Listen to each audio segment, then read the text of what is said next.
Hello दोस्तों, आपका स्वागत है मेरे YouTube channel student live classes में। दोस्तों आज हम पढ़ने जा रहे हैं क्लास 11th का केमिस्ट्री चैप्टर नंबर 3। जो चैप्टर का नाम क्या है हमारा, तत्वों का वर्गीकरण तथा गुणधर्मों की आवर्तीता, यानी classification of element and periodicity of property.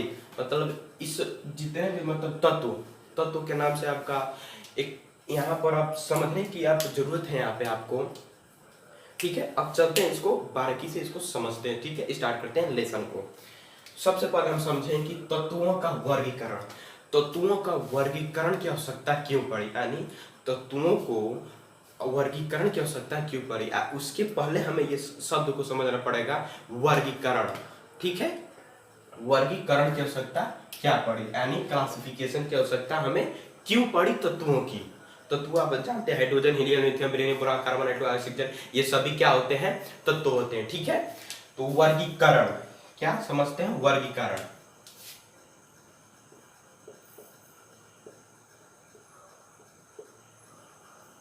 ठीक है, वर्गीकरण को हम समझते हैं। वर्गीकरण की परिभाषा, वर्गीकरण को समझने के लिए उदाहरण नंबर, मान लीजिए कि आपके पास बुक्स हैं। ठीक है, ठीक है, आपके पास कम से कम बुक्स हैं 100।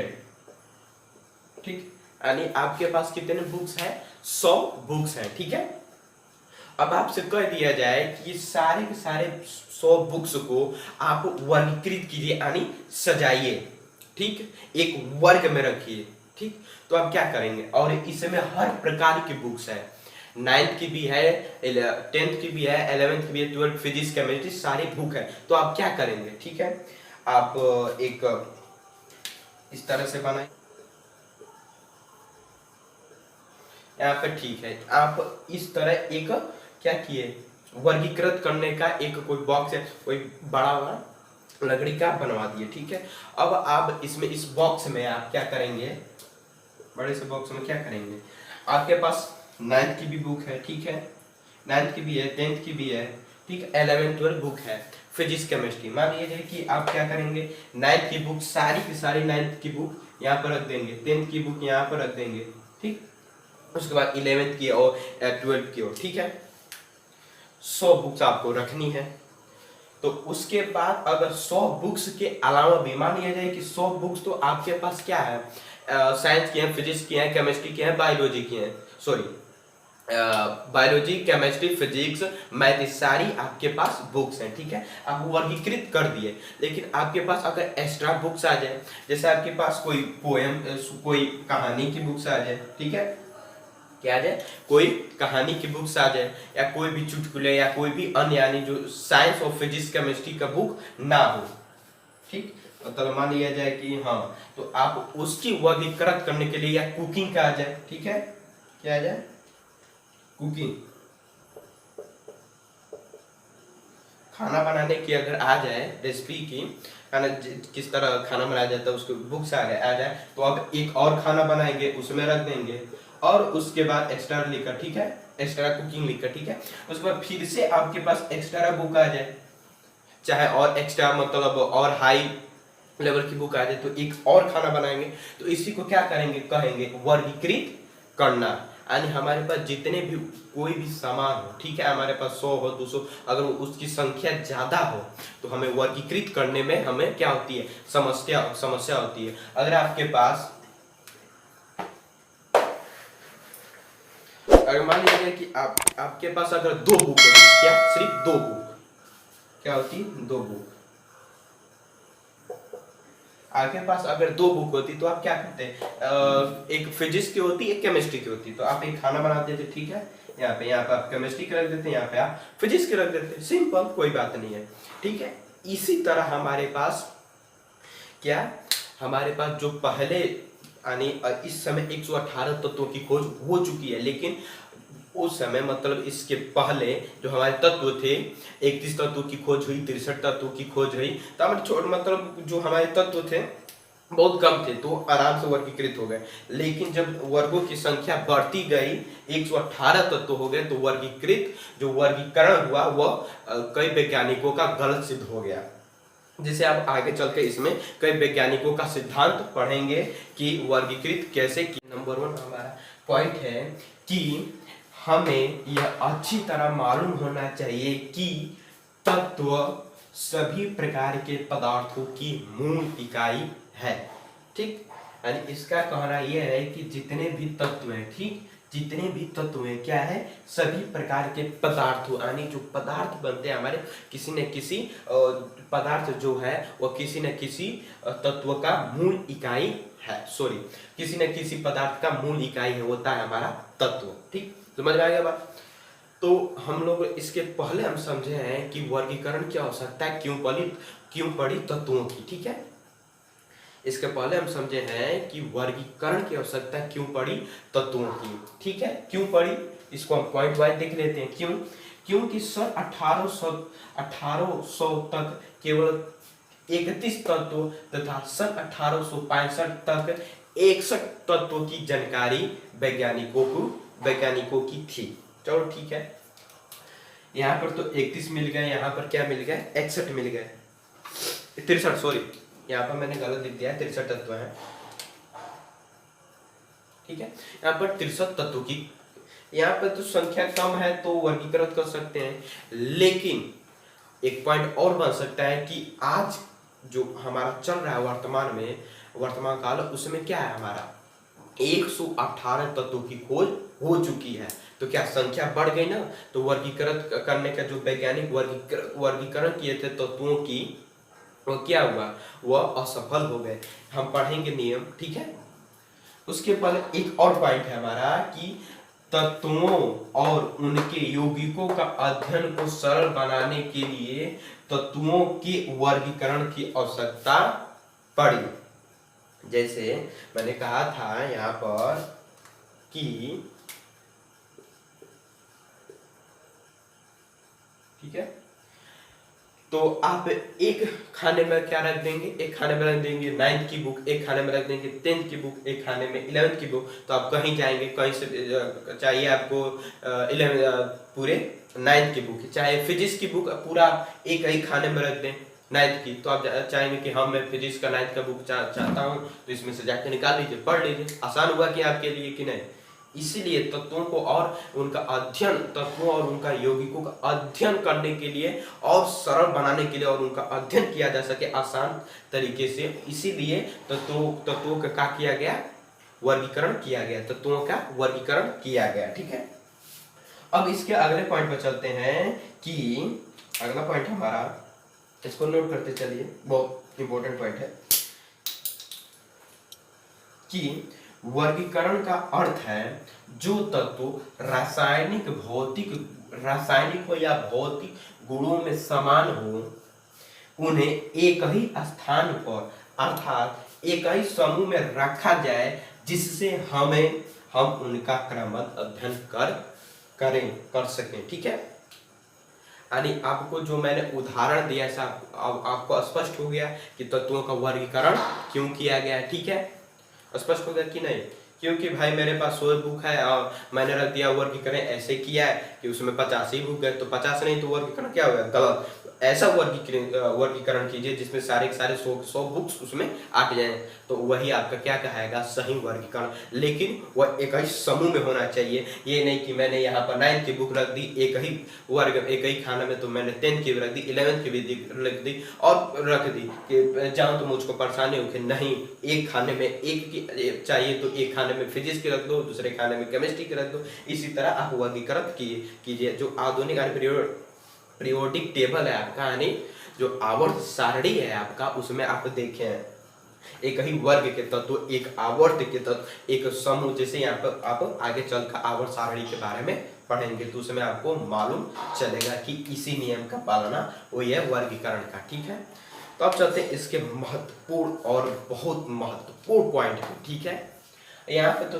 थोड़ा सा इंट्रोडक्शन ही परिचय था कि हम जो तत्वों का वर्गीकरण कर रहे हैं वो तत्वों की आवश्यकता क्यों पड़ी, क्यों वर्गीकरण करना पड़ा उनका, तो समझ में आ गया क्यों करना पड़ा। ठीक है, ये बहुत ही महत्वपूर्ण पॉइंट है। ठीक है, और जो एक पॉइंट और आप बना सकते हैं कि जब इनका अध्ययन किया गया, ठीक है, सॉरी, इनका जब वर्गीकरण करना शुरू किए वैज्ञानिक, तो बहुत सारे वैज्ञानिक आए और उनका जो जो वर्गीकरण का जो क्रमबद्ध था, यानी जिस आधार पर कर रहे थे वह आधार उनको ज़्यादातर आगे नहीं ले गया, ठीक है, नहीं ले गया पाया, ठीक है। क्यों नहीं आगे ले, उनके आगे क्यों असफल हो गए, उनके जो वर्गीकरण करने का जो तरीका था, क्यों वर्गीकरण करने का फेल हो गया, क्यों आगे नहीं चल पाया, उसके बारे में हम पढ़ते हैं। चलिए ठीक है, तो इसके पहले आप ये सारे पॉइंट को नोट कर लीजिए।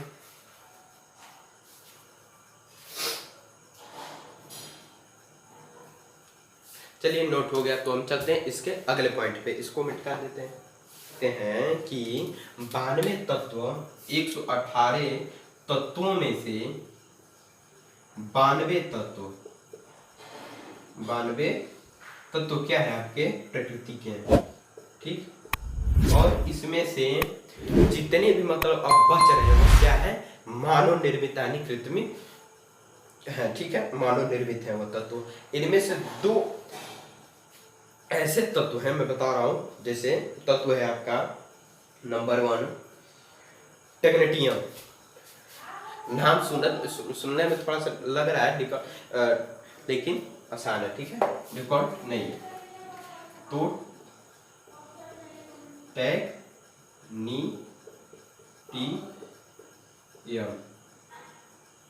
ठीक, यही होता है टेक्नेटियम, ठीक, टेक्निक से, ठीक है। इसका क्या लिख सकते हैं हम, इसका संकेत क्या होता है, Tc, और जो इसका जो हमारा परमाणु क्रमांक जो होता है वो होता है 43, ठीक है, क्या होता है 43। एक तत्व ये हो गया, ठीक है। यहाँ पे पॉइंट है आपका कि टेक्नेटियम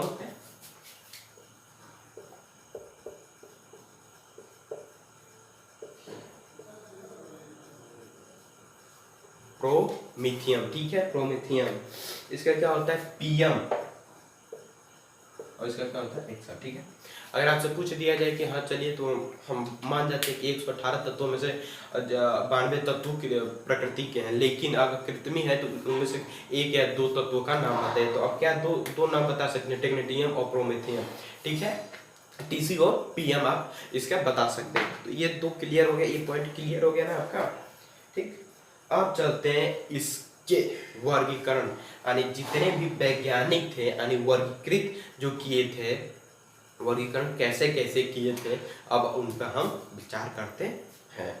तो सबसे पहले नंबर 1 आता है आपका, इसके पहले पॉइंट ओबराइनर, ड्यूमा, न्यूलैंड, लोथरमेयर और तथा मेंडलीव आदि वैज्ञानिकों ने तत्वों के वर्गीकरण की दिशा में अनेक अन्य प्रयत्न किया, किंतु यह प्रयास पूर्णतः सफल नहीं हो सका, ठीक। जितने भी वैज्ञानिक का नाम मैंने लिया, किसी भी वैज्ञानिक का जो वर्गीकरण का जो आधार हुआ वह असफल हो गया, सफल नहीं हो पाया, ठीक है। क्यों नहीं हो पाया आगे चल के, लेकिन इसके पहले एक पॉइंट आपको मिला है कि जो हमारे जो तत्व का वर्गीकरण का जो आधार सबसे पहले जो जिस आधार पर किया गया था वह धातु और अधातु के आधार पर किया गया। दोस्तों हम लोग इसके पहले हम पढ़ लिए हैं वर्गीकरण, हमें तत्वों का वर्गीकरण की आवश्यकता हमें क्यों पड़ी, ठीक है। और तत्वों का वर्गीकरण में सबसे पहले तत्वों का वर्गीकरण किस आधार पर हुआ, वह हुआ आपके धातु और अधातु के आधार पर। तो इसके हम पॉइंट को देखते हैं। इसका नंबर 1 पॉइंट है कि सर्वप्रथम ब्रजलियस, ठीक है, एक वैज्ञानिक का नाम है, ने तत्वों को उनके गुणधर्मों के आधार पर धातु एवं अधातु में विभाजित किया, ठीक। इनका जो ब्रजलियस जो वैज्ञानिक थे, इन्होंने धातु और धातु को, मतलब जितने भी तत्व हैं उस समय जितने भी तत्व ज्ञात थे, उन तत्वों को उनके गुणधर्मों के आधार पर क्या किया, विभाजित किया, मतलब उनका वर्गीकृत किया। लेकिन परंतु यह विभाजन अधिक उपयोगी सिद्ध नहीं हो सका, क्योंकि कुछ तत्व ऐसे हैं जो धातु होते हुए भी अधातुओं के गुणधर्म दिखाते हैं। आपको आधुनिक आवर्त सारणी में आपको पता चलेगा, मतलब पीरियोडिक टेबल पर, कि कौन ऐसे जो तत्व हैं जो धातु होते हुए भी अधातुओं के गुणधर्म रखते हैं। इसीलिए क्या हुआ, इनका जो मॉडल था, जो इनका वर्गीकरण था, वो क्या हो गया, फेल हो गया, ठीक। आपसे अगर पूछ दिया जाए कि जो ब्रिटिश वैज्ञानिक थे सबसे पहले धातु और धातु को इन्होंने वर्गीकृत किया धातु और अधातु के आधार पर तत्वों का, तो उनका जो ये वर्गीकरण का जो आधार था क्यों फेल हो गया, तो आप यही जवाब देंगे कि ऐसे उनका जो गुणधर्म था वो कहे थे कि धातु और धातु के गुणधर्म के आधार पर उन्होंने क्या किया था, तत्वों का वर्गीकरण किया था। लेकिन ऐसे भी तत्व हैं जो धातु होते हुए भी अधातु के गुणधर्म रखते हैं। कौन कौन से, जैसे पहला एग्जाम्पल देखिए इसका कि आयोडीन और ग्रेफाइट में धात्विक चमक होती है, परंतु ये दोनों क्या है, अधातु है। इन्हें तो धातु होना चाहिए, इनके आधार पर गुणधर्म के आधार पर कहे थे इनको तो आयोडीन और ग्रेफाइट को तो धातु को उसमें चमक होती है तो धातु होना चाहिए, क्यों वो अधातु हो गए, तो क्या हो गया यहाँ पे इनका यहाँ पे वर्गीकरण का जो आधार था इनका फेल हो गया। अब आगे क्या था, लिथियम और सोडियम धातु होते हुए भी हल्के तत्व हैं। ये भी एक पढ़ेंगे पीरियोडिक टेबल में, तो ये भी एक क्या होता है, ये भी एक इनके आधार पे ये भी चीज क्या है, गलत है। ठीक, उनका जो वर्गीकरण का जो मतलब गुणधर्म था, अगर इसका एग्जांपल देखा जाए लिथियम सोडियम का, तो ये भी क्या है, गलत है। और हम क्या दे सकते हैं, मरकरी। मरकरी का हम नाम सुने होंगे। मरकरी को अगर साधारण ताप पर रखा जाए तो क्या होगा, द्रव बनेगा, लेकिन वो क्या है, वो धातु होता है। ठीक है, अधातु होता है, सॉरी धातु का नाम अधातु होता है। ठीक है, उसके बाद ऐसे भी आपके तत्व हैं जो धातु है, धातु भी है और धातु है, यानी उपधातु। कौन कौन से, आर्सेनिक और एंटीमनी। ठीक है, इन दोनों तत्वों का नाम याद रखिएगा। सिर्फ आप दो एग्जाम्पल दे देंगे कि क्यों इनका जो आधार था धातु और धातु क्यों फेल हो गया, तो इसीलिए आप कोई भी यहाँ पर वर्गीकरण का जो आधार देखेंगे, एक बहुत से वैज्ञानिक आएंगे जो अपना अपना मॉडल देंगे। ठीक है, वर्गीकरण करने का, तो इनका इसीलिए फेल हो गया। सबसे पहले नंबर 1 उनका यही कारण था कि मैंने शुरू में ही बता दिया है कि जो 100 तत्व थे, मान लीजिए 100 तत्व, ठीक है, इन 100 तत्वों का वर्गीकरण आपको करना है। पहले तो बहुत कम तत्व थे, 31 थे, 63 थे, तो आराम से इनका वर्गीकृत हो गया। लेकिन तत्वों की जब संख्या बढ़ी तो इनका मॉडल भी क्या हो गया, धीरे धीरे फेल होता गया।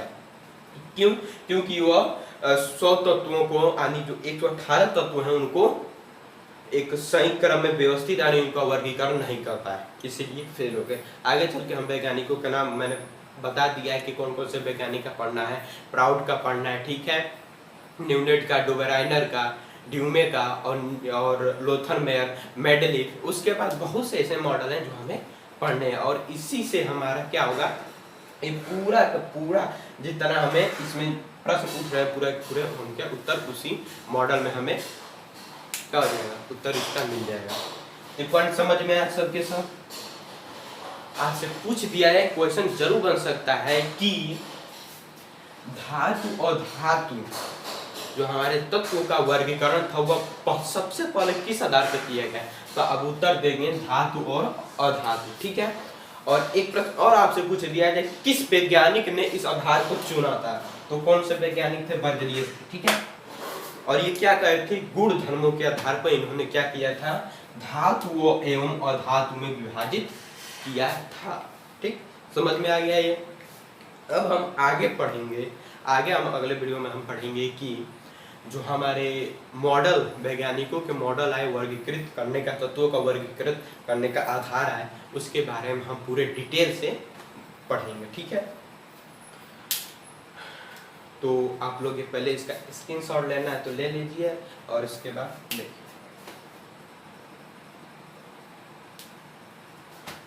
हाँ दोस्तों, आप लोग ये समझ गए होंगे, मैं उम्मीद करता हूँ कि आपको इस समझ में आ गया होगा कि जो हमारे तत्वों का वर्गीकरण था, उसके वर्गीकरण जो शब्द था आपका, वर्गीकरण का पूरे से पूरे आपका समझ में अर्थ उसका समझ में आ गया, और आप अब धीरे धीरे अब वर्गीकरण, तत्वों के वर्गीकरण में अब आप धीरे धीरे प्रवेश कर रहे हैं।